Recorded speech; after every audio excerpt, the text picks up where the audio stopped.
नमस्कार, स्वागत है आपका। शुरुआत करते हैं बड़ी खबर के साथ जो दिल्ली से है, जहां पर ओपी राजभर की नितिन नवीन से मुलाकात हुई है। संजय निषाद ने सुनील बंसल के साथ बैठक की है। सूत्रों के हवाले से बड़ी जानकारी सामने आ रही है और बताया जा रहा है कि सीटों के बंटवारे पर चर्चा हुई है। दो अहम मुलाकातें आज दिल्ली में हुई हैं।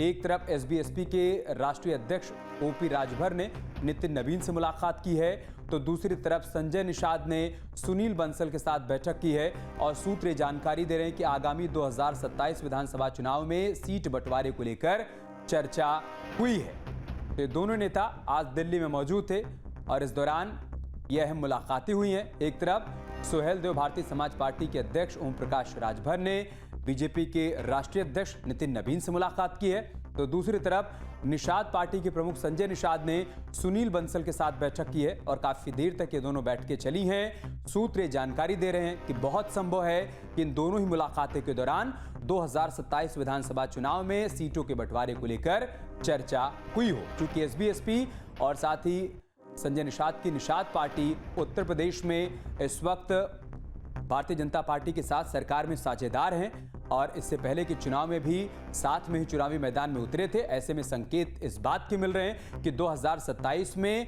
सीटों के बंटवारे को लेकर आज की मुलाकात के दौरान चर्चा हुई होगी। हमारे वरिष्ठ सहयोगी विकास चंद्रा जी इस वक्त हमारे साथ जुड़ चुके हैं। विकास जी, क्या जानकारी इन दोनों ही मुलाकातों को लेकर आपके पास? ये दोनों मुलाकात एनडीए अध्यक्ष से ओम प्रकाश राजभर की मुलाकात हुई, संजय निषाद ने महासचिवों से मुलाकात की और भी नेताओं से उनकी मुलाकात हुई और एनडीए की बैठक में हिस्सा लेने के लिए सभी ये नेता दिल्ली आए हुए थे, सहयोगी जो एनडीए के हैं। जो जानकारी मिली है कि ये लोगों ने अभी से ही जो आगे उत्तर प्रदेश विधानसभा चुनाव होना है उसकी सीटों की दावेदारी कर दी है, क्योंकि इन सहयोगी दलों को ऐसा लग रहा है कि इस बार कहीं बीजेपी उनके सीटों को कम न कर दे और कम उनके हिस्से में सीट ना आए, इसलिए पहले ही दावेदारी कर दो।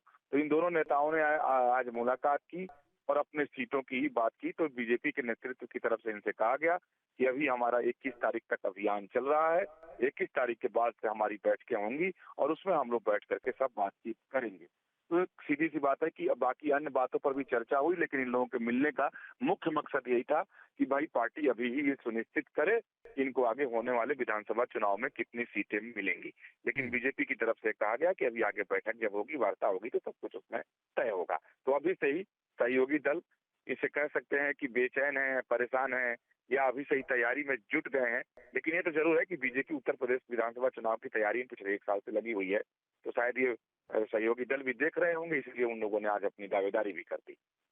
बहुत शुरुआती दौर की मुलाकातें हैं विकास जी, लेकिन क्या इसको ऐसे भी माना जाए कि जैसा आप बता रहे हैं कि ये पार्टियां सुनिश्चित करना चाहते हैं कि इनके कोटे की सीटों में कटौती ना की जाए, तो मामला इतना भर है या फिर डिमांड थोड़ी बढ़ी है पिछली बार के मुकाबले इस बार? कोई जानकारी इस बारे में मिल पाई है? देखिए, आप पीछे की राजनीति पे ध्यान रखें तो चाहे वो निषाद पार्टी हो या चाहे वो प्रकाश राजभर की पार्टी हो, ये लोग तो पिछले विधानसभा चुनाव में भी संतुष्ट नहीं हुए थे। इन लोगों का दावा था कि ज्यादा सीटें उनको मिलनी चाहिए और पीछे लगातार इन लोगों के बयान भी आते रहे जब इन लोगों के राजनीतिक कार्यक्रम होते थे कि हमारी हिस्सेदारी तो बड़ी है। लेकिन सवाल उठता है कि बीजेपी कितनी सीट दे रही है, क्योंकि बीजेपी का अपना खुद का आकलन इस बार है कि इस बार बीजेपी बहुत ही धमाकेदार तरीके से उत्तर प्रदेश विधानसभा चुनाव जीतने जा रही है।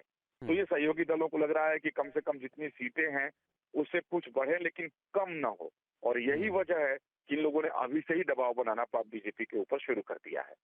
बहुत शुक्रिया आपका हमारे साथ जुड़ने के लिए और जानकारी हम तक पहुंचाने के लिए। आपके मोबाइल पर तुरंत आएगी ब्रेकिंग न्यूज, स्क्रीन पर सबसे पहले दिखेगी बड़ी खबर, देश दुनिया की हर खबर एक जगह। अब आपके मोबाइल पर तुरंत फटाफट इंस्टॉल कीजिए न्यूज नेशन ऐप और रखिए खुद को अपडेट।